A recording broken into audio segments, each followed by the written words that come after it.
सांस की डोर जब तक दूसरों के हाथ में रहती है, तब तक मन कभी स्थिर नहीं होता। इंसान चाहे ग्रस्त में हो या विरक्त हो, जब वह किसी मनुष्य के आगे हाथ फैलाता है, तब भीतर कहीं ना कहीं कमजोरी जन्म लेती है। इसे समझ लो। आपकी कामनाओं की पूर्ति मनुष्यों से नहीं होनी है। जो देना है, जो लेना है, वह केवल भगवान श्री कृष्ण के हाथ में है। बने तो रघुवर से बने, बिगड़े तो उन्हीं से बिगड़े। तुलसीदास जी ने भी साफ कह दिया कि अंत में बनेगा वही जो प्रभु के चरणों से जुड़ा रहेगा। तो फिर क्यों बार बार किसी और के आगे झुकना। नमस्कार मित्रों, ज्ञान कुंज चैनल पर आप सबका स्वागत है। मित्रों, आज की वीडियो को आगे बढ़ाने से पहले आप लोगों से एक छोटी सी प्रार्थना है कि इस वीडियो को अंत तक अवश्य देखिए और वीडियो थोड़ी भी पसंद आए तो कृपया उसे लाइक करके शेयर अवश्य कर दीजिए। साथ ही मैं भगवान श्री कृष्ण से प्रार्थना करती हूँ कि इस वीडियो को जो भी भक्त आज सुन रहा है उसके ऊपर अपनी असीम कृपा बनाए, उसकी हर मनोकामनाओं को पूरी करे और अपने भक्तों के हर कष्टों को दूर करे। चलिए मित्रों, अब वीडियो को शुरू करते हैं। मित्रों, भगवान श्री कृष्ण अत्यंत समर्थ हैं। अगर उनका विधान है कि जीवन में कुछ कष्ट आए, तो वही कष्ट आपको भीतर से मजबूत बनाएंगे। और अगर उनका विधान है कि आपको सुख मिले, तो उस सुख में भी अहंकार नहीं आने देंगे। आयु कितनी है, हमारा जीवन कितना ही है, यह शरीर तो क्षणभंगुर है। तो फिर क्यों इसे धन, भोग और मान सम्मान की भीख मांगने में हम गवा रहे हैं।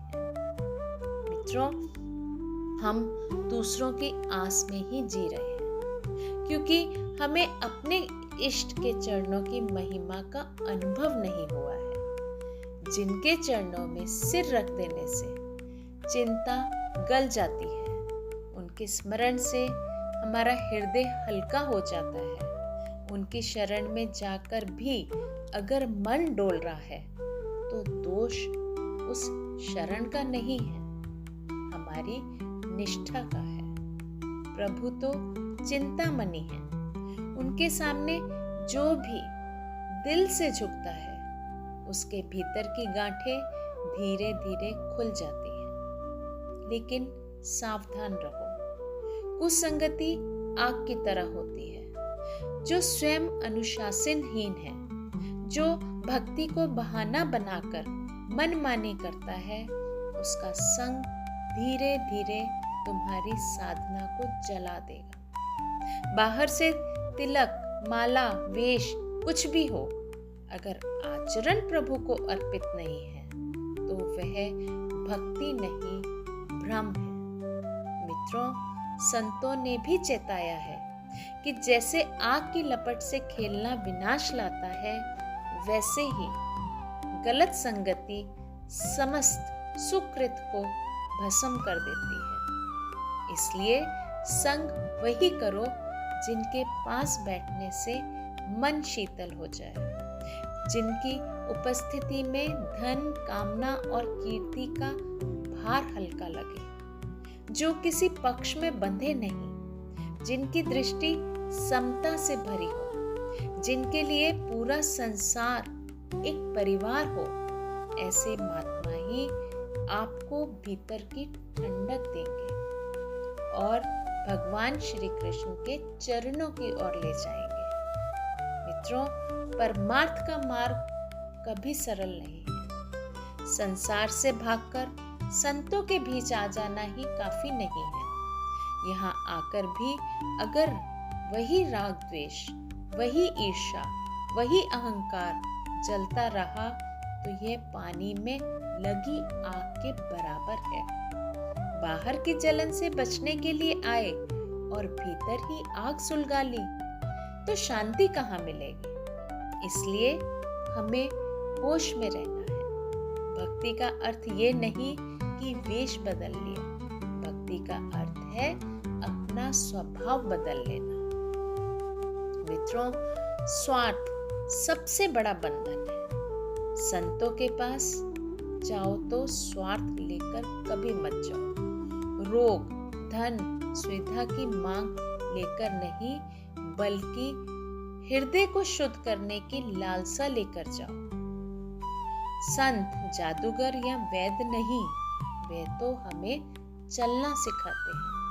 वह तो हमें मंजिल तक स्वयं पहुंचाने की क्षमता रखते हैं। मित्रों, शरीर तो आज नहीं तो कल छूट ही जाएगा।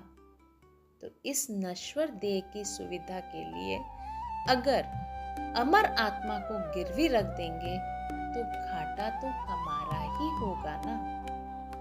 मित्रों, शरणागति का अर्थ है जीवन का हर कर्म सिर्फ प्रभु को अर्पित कर दो। जो भी खाओ, पियो और जो करो, पहले मन में उन्हें समर्पित करो। ऐसा कुछ मत अपनाओ जिसे प्रभु के सामने में रखने में हमें संकोच हो। मित्रों, शरणागत का जीवन पर्दे में नहीं चलता। वह जानता है कि प्रभु हर क्षण उसे देख रहे हैं। इसलिए वही करो जिसे आप अर्पित कर सकते हो। मित्रों, भगवान श्री कृष्ण कहते हैं कि प्रेम कोई नई वस्तु नहीं है। वही प्रेम जब संसार की ओर बहता है तो आसक्ति और काम कहलाता है, और वही प्रेम जब प्रभु की ओर मुड़ता है तो उज्जवल प्रेम बन जाता है। साधना का सार यही है कि बिखरे हुए प्रेम को समेटकर एक ही दिशा में लगा दो। जिसने ये कर लिया उसे ना लोक का भय रह जाता है, ना ही निंदा का और ना ही प्रशंसा का लोभ। वह तो भीतर से मुक्त हो जाता है। इसलिए अब निर्णय आपका है। दूसरों की आस छोड़ दो, कुसंगति से दूर रहो, स्वार्थ का त्याग कर दो, गुरु चरणों का स्मरण करो, नाम जप करो, संतों का संग करो, अपने कर्तव्य निभाते हुए भीतर प्रभु से जुड़े रहो। यही जीवन की सच्ची कमाई है। बाकी सब तो आते जाते बादल के समान है। धन्यवाद मित्रों, आज की वीडियो में सिर्फ इतना। मित्रों, आज की वीडियो अगर आपको पसंद आई है तो कृपया वीडियो को लाइक करके शेयर कर दीजिए। साथ ही अगर आप हमारे ज्ञान कुंज चैनल पर नए हैं तो कृपया चैनल को सब्सक्राइब अवश्य करिएगा। जल्द मिलेंगे एक नई वीडियो के साथ।